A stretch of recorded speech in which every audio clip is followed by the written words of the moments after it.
Hello my dear friends of standard 9th. Welcome you all in today's online class. My dear friends, as per schedule, it is known to all of you that we are going to discuss in physics. So dear friends, in physics section, we have started the chapter 1. The name of the chapter is motion. And we have learned a lot of content so far related to the chapters.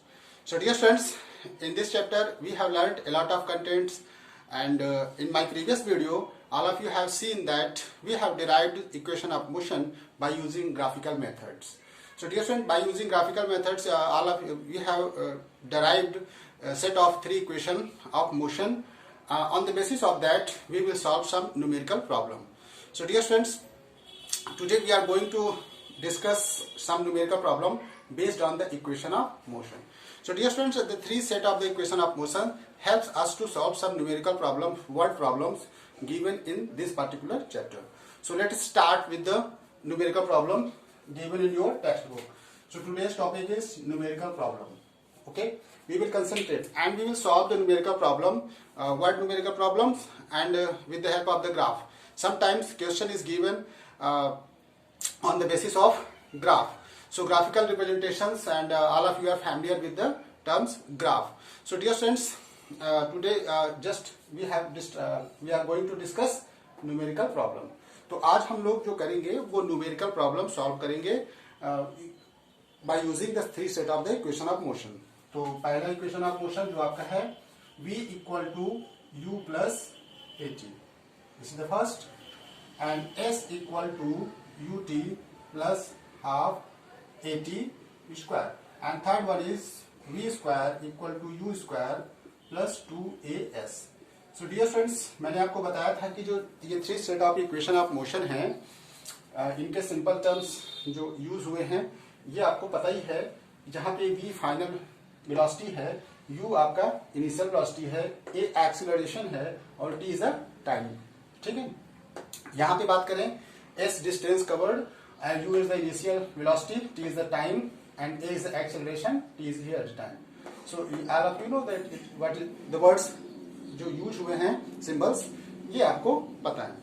तो symbols के बाद आपको सबसे important जो बात है दिमाग में रखनी है स्टूडेंट्स, कि हम जो इक्वेशन कुछ न्यूमेरिकल प्रॉब्लम जो दिए जाते हैं उस न्यूमेरिकल प्रॉब्लम में कौन सा इक्वेशन ऑफ मोशन हम यूज करेंगे. तो कौन सा इक्वेशन ऑफ मोशन आप यूज करने वाले हो ताकि आपका न्यूमेरिकल प्रॉब्लम सॉल्व हो जाए, ये डिपेंड करेगा कि गिवन इंफॉर्मेशन क्या क्या है उस वर्ड प्रॉब्लम में. यानी न्यूमेरिकल प्रॉब्लम जो आपको दिया गया है उसमें क्या क्या इंफॉर्मेशन दी गई है. सो डियर फ्रेंड्स, और क्या आपको फाइंड आउट करनी है. आपका यहाँ पे डियर फ्रेंड्स, जैसा कि आपको पता ही है कि फिजिक्स बुक आप लोगों ने परचेज कर लिया है. जिन्होंने नहीं किया है वो इमीडिएटली ये बुक परचेज कर लें, क्योंकि with the help without book no study can be proceeded. So if you want to learn the something very proper ways, so you have to purchase the book immediately as far as possible. तो यहाँ पे देखिए page number आपका दिया है 37. तो page number 37 में numerical एक सेक्शन बना है, पार्ट न्यूमेरिकल सेक्शन. तो आपका पेज नंबर स्टूडेंट 37 पे ये आपका दिया हुआ है. इसमें हम एक इक्वेशन ऑफ मोशन वाला न्यूमेरिकल प्रॉब्लम सॉल्व कराते हैं. इसमें देखिए क्वेश्चन नंबर 7 कहता है an athlete start running from rest. कोई एथलीट है जो रन करता है, दौड़ता है, रन करने वाला athlete. An athlete start running from rest. अब देखिए एथलीट दौड़ना कहाँ शुरू करता है, फ्रॉम रेस्ट. यहीं से आपको पता चल गया इंफॉर्मेशन कि क्या दिया गया है. वो रन कर रहा है लेकिन फ्रॉम रेस्ट. इसका मतलब है इनिशियल वेलोसिटी इज 0. तो ये किस में जाएगा, ये गिवन इंफॉर्मेशन में जाएगा. गिवन दैट, जैसे मैं पढ़ता जाऊंगा आप गिवन दैट लिखते जाएंगे. गिवन दैट यू यानी इनिशियल वेलोसिटी इज 0, क्योंकि वो रेस्ट से दौड़ रहा है, starting from rest. So given information क्या हुई, u इक्वल टू 0. फिर आगे क्या कहता है, he accelerate uniformly and complete 100 metre race in 10 second. 100 metre race वो कवर करता है 10 सेकेंड्स में. Find his acceleration. तो ये जो 100 मीटर है दैट इज s, क्योंकि डिस्टेंस कवर कर रहा है 100 मीटर. ठीक है, और कितने सेकेंड में, टाइम दिया हुआ है, time is given 10 second. Okay, 10 second is given. तो आपसे क्या पूछता है, फाइंड हिज एक्सेलरेशन. ओके, तो आपसे क्या पूछ रहा है कि एक्सेलरेशन निकालिए. तो देखिए स्टूडेंट्स, अब आप इसमें कौन सा इक्वेशन आप मोशन यूज करोगे on the basis of these information. जो गिवन इंफॉर्मेशन है इसमें आप कौन सा इक्वेशन आप मोशन यूज करने वाले हो. और इसमें पूछ रहा है आपसे फाइंड हिज एक्सेलरेशन. तो एक्सेलरेशन का सिंबल होता है ए. इसको लिखने के बाद आप क्वेश्चन मार्क कर दीजिए. आप देखिए इतना आपको दिया है, आपसे ये पूछ रहा है, तो आप set of equation of motion कैसे यूज करोगे. देखिए पहला वाला तो नहीं यूज करेंगे हम फर्स्ट. क्यों? क्योंकि इसमें फाइनल वेलोसिटी आपकी नहीं मालूम है. ठीक है, आप फंस जाओगे. यू तो दिया हुआ है, 80 निकाला जा सकता है, लेकिन फाइनल वेलोसिटी नहीं दिया है, इनिशियल तो दिया. तो अब आप इसको नहीं लगाओगे. आप देखिए सेकंड में एस आपका गिवन है, यू आपका गिवन ही है, और time already given. So this equation can be appropriate. And let us check third one. देखिए थर्ड में आपका टाइम एब्सेंट है, तो you can't use this equation of motion. So we have to use this equation of motion to solve the given numerical problem. So by using second equation of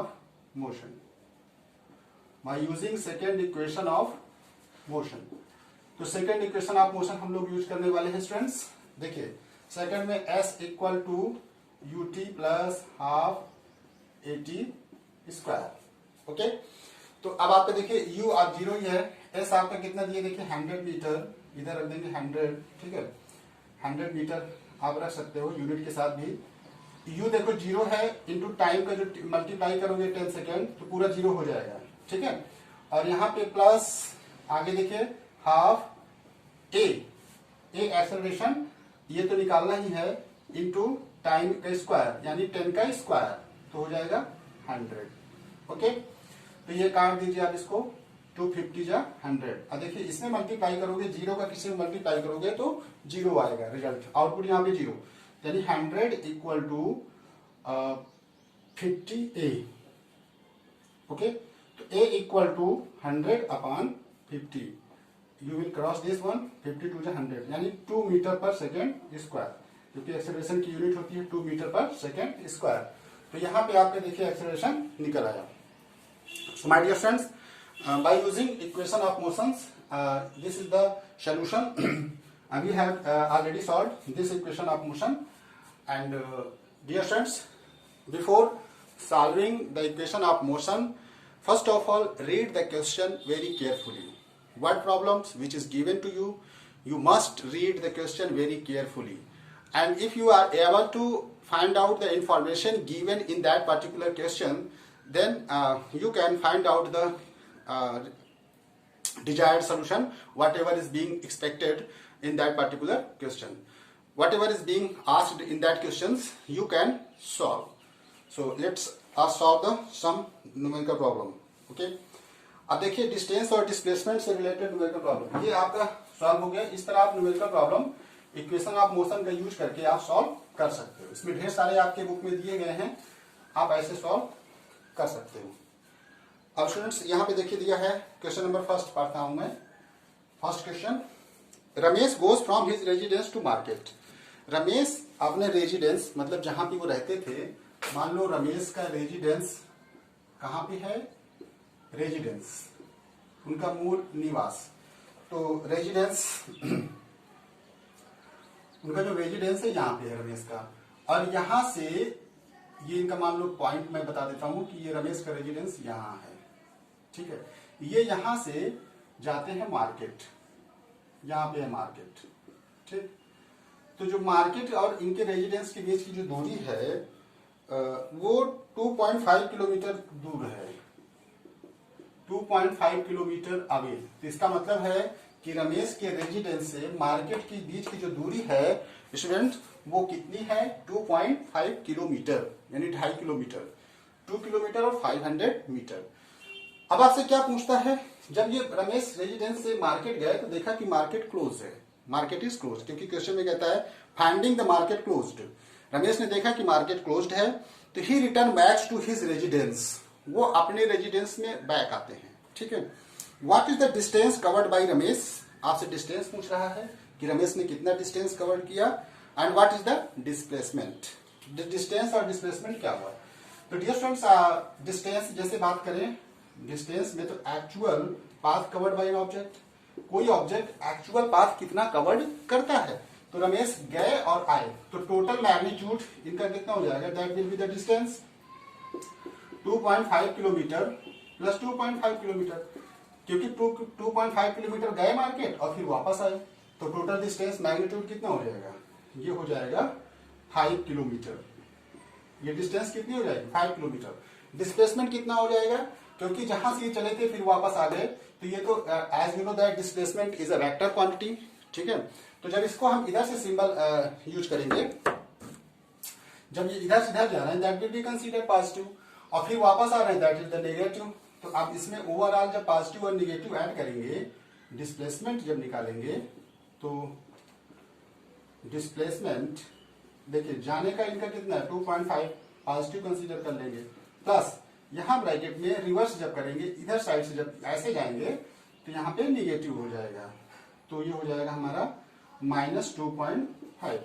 और देखिए यहाँ पे 2.5 minus minus multiply 2.5 cancel out 0। तो अब displacement, actual displacement कितनी हो गई, 0। ठीक है, जैसे स्टूडेंट मैंने मैग्नीट्यूड के रिस्पेक्ट में आपको बताया था कि जैसे हम कोई मैग्नीट्यूड रिप्रेजेंट करते हैं, जैसे ये हम लिख सकते हैं कि A B equal to B A, product math में लिखा जा सकता है। ठीक, लेकिन इसके अगर हम वेक्टर रिप्रेजेंट कर देंगे तो A B does not equal to B A vector. ठीक है, क्योंकि ए बी वेक्टर होगा तो ये बी ए नहीं लिखा जा सकता, हम लिख पाएंगे A B vector equal to minus B A vector, ये लिखा जा सकता है, क्योंकि जब माइनस मल्टीप्लाई करेंगे तब ये हम रिवर्स में इसको लिख सकते हैं। तो उसी प्रकार जब अगर मान लेते हैं हम इसको ए कह देते हैं, ए वेक्टर यहाँ पे, ठीक, और यहाँ पे ये बी है। ठीक है, तो अगर मान लो ए बी पॉइंट हो गए दोनों, सॉरी ए और बी पॉइंट, तो रमेश का residence that is represented by A symbol and market B symbol से रिप्रेजेंट किया जा सकता है। तो ये ए और बी की जो बीच की जो एक्चुअल दूरी है, तो आप देखो टोटल डिस्टेंस, तो डिस्टेंस के लिए अभी मैंने टोटल डिस्टेंस वेक्टर नहीं लिखेंगे, ए बी प्लस बी ए, देखिए ए बी प्लस बी ए, क्योंकि ए से बी तक गया, ए से बी तक गया, तो ए बी अब फिर इधर से फिर आया इधर बी ए, तो अब इसलिए तो वेक्टर तो कंसीडर हो नहीं रहा है, distance is a scalar quantity, तो हम इसको लिख सकते हैं ए बी प्लस बी ए। लेकिन डिस्प्लेसमेंट के केस में, in case of the displacement, लेकिन जैसे ही हम डिस्प्लेसमेंट कंसीडर करेंगे तो इसमें हम ऐसे नहीं लिख पाएंगे, जैसे वेक्टर, ये देखिए वेक्टर डिस्प्लेसमेंट है, ए बी इधर से गए प्लस बी ए लिखेंगे तो ये हमारा गड़बड़ हो जाएगा, इसको हम लिखेंगे यहां माइनस के साथ। ठीक है, क्योंकि A B equal to B A नहीं हो सकता है, इसलिए यहाँ पे हम माइनस करेंगे नेगेटिव साइन। तो ए बी आपको पता है कि 2.5 गया, ठीक, और यहाँ पे प्लस करेंगे, लेकिन यहाँ लिखेंगे माइनस 2.5, तो अब यहाँ मल्टीप्लाई हो जाएगा 2.5 माइनस 2.5, टोटल ओवरऑल 0। ओके, तो ये क्वेश्चंस डिस्टेंस और डिस्प्लेसमेंट में समटाइम्स कभी कभी कंफ्यूजन क्वेश्चन आ सकते हैं, तो आप इसमें कंफ्यूज मत होइएगा, डिस्टेंस और डिस्प्लेसमेंट के क्वेश्चंस में आप कंफ्यूजन मत पालिएगा। जैसे यहाँ पे देखिए Sameer travels on straight road. अब हम दूसरा क्वेश्चन पढ़ते हैं।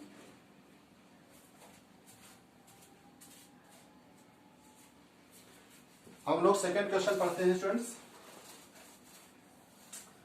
सेकंड क्वेश्चन आपके बुक में पेज नंबर वही है, same page number, no any change, we have to concentrate on page number, क्योंकि जो आपकी बुक है उसी में से हम सॉल्व करा रहे हैं। पेज नंबर आपका है 37, सॉरी पेज नंबर 37। तो ये पेज नंबर 37 पे आपका सारा कुछ दिया हुआ है, तो आप इसको देख लीजिएगा। तो चलिए सॉल्व करते हैं आगे। फिर हम लोग देखते हैं क्वेश्चन नंबर 2। यहाँ पे Sameer travels on straight road, Sameer एक स्ट्रेट रोड पे ट्रेवल कर रहा है, ठीक है। He goes from position A to position B, ये ए से बी तक गया, कौन गया? Sameer. Sameer travels on a straight road, यानी रोड क्या है, सीधी है, ऑन ए स्ट्रेट रोड। अब वो ए से बी तक गया, फिर उसके बाद क्या करता है, फिर ही टर्न्स बैक। और जो ए बी है, ए बी की जो दूरी है वो 5 किलोमीटर है स्टूडेंट्स। ए बी की जो बीच की दूरी है वो 5 किलोमीटर है। Now he turns back and travels a distance 2 kilometre to reach the position C. अब ये यहाँ जाने के बाद, ए से बी तक जाने के बाद ये बैक आते हैं, यानी यहाँ पहुंचते हैं सी पे। सी पॉइंट पे कितना और कितना किलोमीटर चले, 2 किलोमीटर, ठीक है। और ये पूरी दूरी जो है, ये ए से बी तक की जो दूरी है स्टूडेंट्स, वो है 5 किलोमीटर। तो आप ये टोटल कितना डिस्टेंस ट्रेवल किए, तो डिस्टेंस की बात करेंगे तो आपको पता है distance is a actual path. A से बी तक गए तो वो 5 किलोमीटर है, क्योंकि ये मैंने लिख दिया है कि A B is a 5 kilometre. तो ये हम लिख देंगे 5 किलोमीटर प्लस, या इसका आप लिख सकते हो कि A B plus B C, total distance. तो ए बी कितना गए, 5 किलोमीटर, बी सी कितना गए, 2 किलोमीटर, और इन दोनों को ऐड कर देंगे स्टूडेंट्स तो आ जाएगा 7 किलोमीटर। तो टोटल डिस्टेंस कितना जाएगा समीर, 7 किलोमीटर। ये डिस्टेंस की बात हुई। अब फिर आगे आप डिस्प्लेसमेंट की बात करेंगे। डिस्प्लेसमेंट की बात करेंगे, नेट डिस्प्लेसमेंट। तो देखिए ए बी पॉजिटिव की ओर गए, फिर इधर निगेटिव आ रहे हैं, तो ए बी तो कंसीडर होगा vector, A B vector plus B C vector, ठीक है। फिर देखिए रिवर्स आ रहे हैं, that will be consider negative. यहाँ पे ए बी कितना देखिए 5 किलोमीटर, यहाँ पे प्लस, यहाँ रख देंगे -2 किलोमीटर, क्योंकि वो रिवर्स आ रहे हैं। तो यहाँ पे 5 - 2, 5 किलोमीटर -2 किलोमीटर, तो टोटल कितना हो गया स्टूडेंट्स, 3 किलोमीटर। 3 किलोमीटर डिस्प्लेसमेंट हो जाएगी। तो डिस्प्लेसमेंट कितना हो गई देखिए 3 किलोमीटर, और डिस्टेंस कितनी हो गई स्टूडेंट्स, 7 किलोमीटर। तो ये बात आप देख सकते हैं students, okay, that is clear. अब आप एक चीज यहां पे देखोगे कि ये अगर बॉडी स्ट्रेट लाइन पे जा रही है, स्ट्रेट लाइन पे, तो स्ट्रेट लाइन पे जब जाएगी तो उसमें आप देखोगे कि हमेशा डिस्टेंस का जो मैग्नीट्यूड होता है, distance always greater than the displacement, क्योंकि डिस्प्लेसमेंट हमेशा कम ही रहेगी मैग्नीट्यूड में, लेकिन कंडीशन यह है कि ऑब्जेक्ट को स्ट्रेट लाइन पाथ पे जाना चाहिए, ठीक है। तो ये न्यूमेरिकल देखिए 2, 3, 7 हमने करवाया स्टूडेंट्स। और यहाँ पे फिर आपसे पूछा है कि कैसे एक्सीलरेशन निकालेंगे हम। क्वेश्चन नंबर 4 पढ़ते हैं, रीड द क्वेश्चन नंबर 4।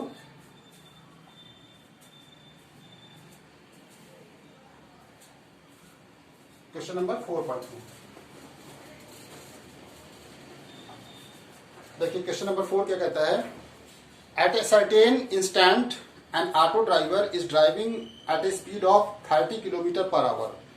तो इसका मतलब यू हो गया, गिवन क्वेश्चन नंबर 4 जहां से शुरू करता है, एट ए सर्टेन इंस्टेंट, यानी किसी समय, ठीक समय, N auto driver is driving at a speed of 30 kilometre per hour. तो ये यू हो गया, गिवन में बात करें, गिवन दैट इंफॉर्मेशन। क्वेश्चन पढ़ने के बाद क्या दिया है कि ड्राइवर की जो इंस्टेंट स्पीड है वो कितनी है students, 30 kilometre per hour, 30 kilometre per hour. ये देखिए u 30 kilometre per hour. Then he uniformly accelerate the auto.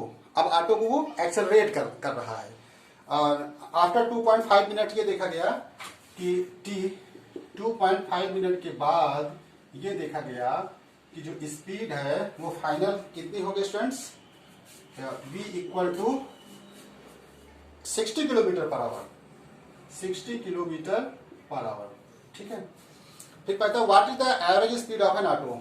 आपसे पूछ रहा है v एवरेज, एवरेज स्पीड कितनी हो जाएगी उसकी। तो एवरेज स्पीड मैंने बताया था कि sum of the initial plus final, तो u प्लस, अब एवरेज स्पीड आपसे पूछ रहा है ये, और आपसे साथ में क्या पूछ रहा है, एक्सेलरेशन, यूनिफॉर्म एक्सेलरेशन, ए कितना हो जाएगा। देखिए ये हो गया आपका। अब आप एक्सेलरेशन, यूनिफॉर्म एक्सेलरेशन कितना होगा ये आप निकालिए। तो आप देखिए यहाँ पे आपका ये टाइम कितने दिया है स्टूडेंट्स, मिनट में दिया हुआ है। ओके, आप इसको सेकंड में कन्वर्ट कर लीजिए चाहे तो, ठीक है। और इसको जो आपका दिया है initial velocity kilometre per our, इसको आप कन्वर्ट कर लीजिए मीटर पर सेकेंड में। क्यों? क्योंकि जब हम लोग न्यूमेरिकल प्रॉब्लम सॉल्व करते हैं तो उस समय यूनिट क्या होना चाहिए, सेम होना चाहिए। जैसे ये kilometre per our bigger unit है, ग्रेटर यूनिट, और यहाँ मिनट है। तो मैंने बताया था कि standard SI unit MKS system में जो टाइम की यूनिट होती है students, SI unit standard international, वो सेकंड होती है, दैट इज द सेकंड, ठीक है। और वेलोसिटी स्पीड की जो यूनिट होती है वेलोसिटी, दैट इज मीटर पर सेकंड, ठीक है। तो देखिए मीटर पर सेकंड होना चाहिए, ये किलोमीटर पर, तो जो टाइम को भी सेकंड में होना चाहिए और ये इसको किस में होना चाहिए, क्योंकि जो हम एक्सीलरेशन निकालेंगे इसकी जो यूनिट निकल के आएगी मीटर पर सेकंड स्क्वायर होना चाहिए, ठीक है। और एवरेज के लिए तो ठीक है, एवरेज में आप निकाल ही सकते हो। तो अब आप पहले निकालिए एवरेज स्पीड, वी एवरेज जो होगा, एवरेज स्पीड यानी एस लिख सकते हो आप, S average, u plus v by 2, okay. तो यू कितना है देखिए student, 30 kilometre per hour plus ये है 60 किलोमीटर पर आवर। अब नीचे देखिए क्या है, 2, तो 30 और 60 कितने हो गए, 90 किलोमीटर पर आवर अपॉन 2 काट देंगे, आ जाएगा 45। Answer is 45 kilometre per hour. तो ये 45 kilometre per our answer is the average speed. Average speed is the 45 kilometre per our. अब हमको निकालना क्या स्टूडेंट, एक्सीलरेशन निकालना है। एक्सीलरेशन के लिए मैंने बताया था कि पहले यूनिट सिमिलर होनी चाहिए, इसमें तो आपने निकाल दिया अब 45 किलोमीटर पर आवर, ओके। तो ये चाहे तो आप इसको कन्वर्ट कर सकते हो 45 इंटू 5/18। अब 5/18 क्यों किया, क्योंकि kilometre per our is the bigger unit. अगर बिगर यूनिट से आप स्मॉलर यूनिट में चेंज कर रहे हो तो ये जो 5/18 है और 18/5 का मल्टीप्लाई किया जाता है। तो कब किया जाएगा, किससे मल्टीप्लाई, ये ध्यान से जरा देखें।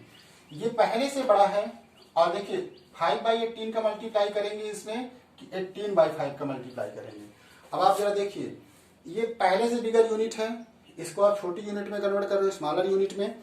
तो आप ऐसा करो कि जो न्यूमरेटर है वो स्मॉलर होना चाहिए। तो आप इसमें 5 ऐसा करो मल्टीप्लाई कि 5 ऊपर रहे, 18 नीचे रहे। तो बिगर यूनिट से स्मॉलर यूनिट में कन्वर्ट करने के लिए आपको 5/18 का मल्टीप्लाई करना पड़ेगा।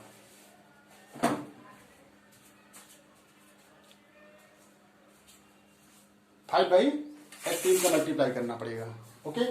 तो अब आप समझ गए होंगे कि इसमें आप कन्वर्ट करके देख सकते हो स्टूडेंट्स। अब हमको क्या करना है कि u को कन्वर्ट करना है। First of all we have to convert u। तो u आपका 30 है, तो आप समझ गए होंगे कितने से मल्टीप्लाई करेंगे स्टूडेंट्स।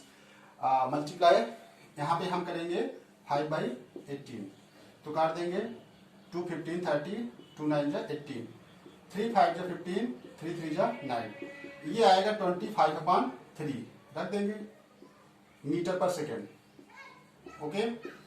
और u हो गया, ये आपका u आ गया। अब हम v भी निकाल लेंगे, we have to calculate v।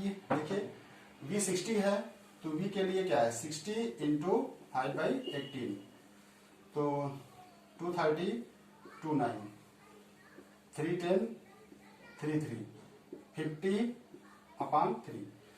अब आपका देखिए एक्सेलरेशन जो होता है स्टूडेंट्स, अब यहाँ पे जो टाइम है इसको आप मल्टीप्लाई कर लोगे, टाइम 2.5 इंटू 60, ठीक है, क्योंकि 1 मिनट में 60 सेकंड।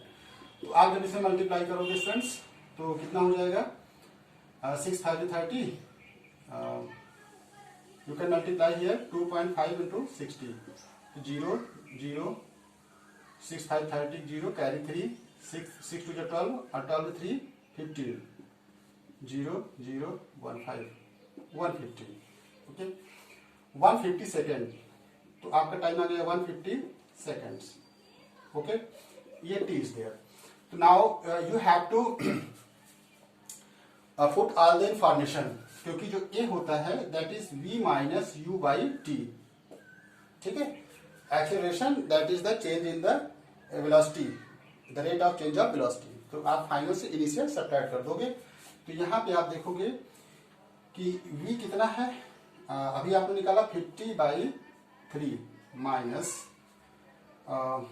25/3, और यहाँ पे आप लिख दिए कितना students 150 second, 150 second.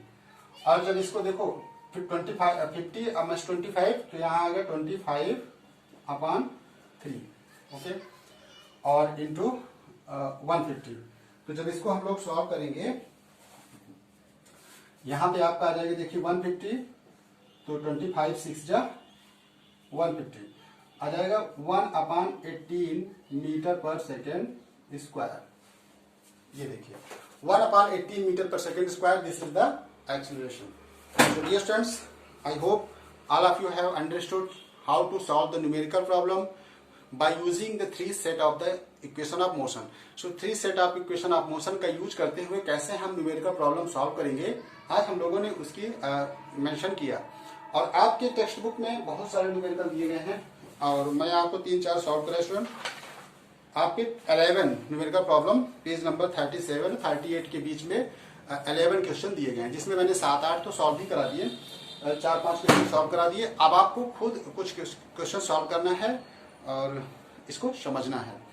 Thank you student for watching today's video, lot of thanks.